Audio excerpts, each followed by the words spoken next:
2018 began with that favourite of all British pastimes, moaning about the railways.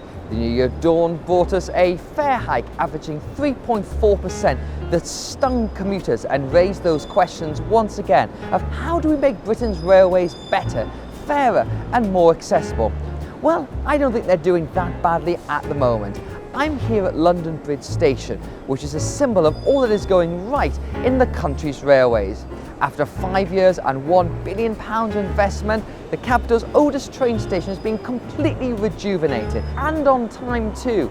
It's been pretty difficult for passengers who've had to deal with delayed trains, cancelled services and packed out carriages. But look behind me and you can see what you have now, a symbol of the future. Its new concourse is the size of the pitch of Wembley's football stadium. There's now more capacity, easier access to trains. The fact is, Britain does have a problem in that it's a small island. We don't have the vast land to build shiny new high-speed trains.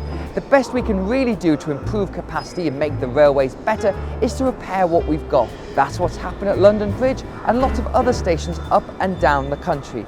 Every week, £130 million is being spent on improving the lines.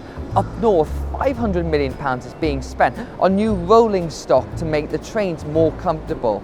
So it's not all the doom and gloom that people paint.